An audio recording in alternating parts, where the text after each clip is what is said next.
Bistado ng mga pulis ang kakaibang libangan ng isang pamilya sa isang exclusive village sa Parañaque. Kumuha raw sila ng mga trabahador para lang saktan at videohan. Magbabalita si Gary De Leon.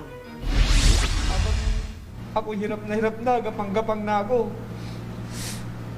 Binibidyohan pa ako. Naiyak na lang si Juan Vanguardia habang kinukwento sa mga pulis kung paano siya nakatakas sa malulupit niyang amo sa Tahanan Village na isang exclusive village sa Parañaque. Kalahating taon na raw mula nang mamasukan si Juan bilang window installer sa pamilya Besas. Naingganya raw siya dahil malaki ang sahod at may alok pang accommodation. Pero nung makapasok daw sila sa bahay, hindi na raw siya pinayagang lumabas. Kung lumalabag siya sa anumang utos o kahit pa bad trip lang ang kanyang amo, ginugulpi at sinasaksak siya ng cutter at binibidyohan pa. Pinagpapalo po ako ng martilyo sa ulo. May mga bukol pa ako sa ulo, di sa likod. Tapos, inano ako ng sinturon. Tapos sabay gusto lang putulin ng dila ko para hindi daw ako makapagsalita.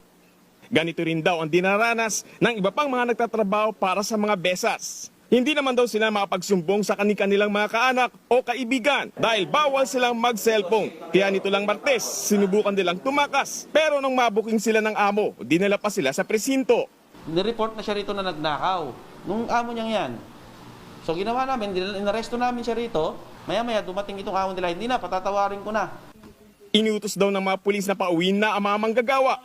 Pero ikinulong pa rin sila ng amo at pinagbubugbog. Sa pagkakataong ito, tagumpay nang nakatakas si Juan. Sugatan at nanghihina na siya nang makita ng mga parak. Pero naihingi pa niya ng saklolo ang kasamaang naiwan sa bahay ng amo. Agad lumusob ang mga pulis sa bahay ng mga Besas at doon natagpuan ng window installer D na si Vensar de los Reyes na isang buwan na rin daw pinagmamalupitan ng amo nang dahil lang sa di mahanap na susi ng sasakyan. Dokumentado pa raw ang insidente. Yung charger po na sinakal po sa akin, pinulipit po sa leg ko. Tapos, kakatirin din po sana ako. Ewan ko bakit hindi na ako kinatira. Pinukpok naman sa akin, plies, yung malaking plies. Tapos pinagsusuntok nila ako, dalawang mag-ama. Na habang nasa sasakyan kami kanina, dinala nila ako sa Taguig para bugbugin lang. Inikot-ikot nila ako doon. Hanggang pag-uwi namin, ito na naman yung binugbog. Agad dinakip ng mga pulis ang padre de pamilya na si Ethan Besas at ang anak nitong si Mariano na siya raw gumagawa ng pangtotorture. Inaresto rin ang misis ni Ethan na si Myla na siya raw kumukuha ng video at ang kanilang family driver na si Michael Aguiz na nagsisilbi umanong lookout. Sa kabila naman ng mga ebidensya laban sa kanila, hindi raw magsosorry ang pamilya.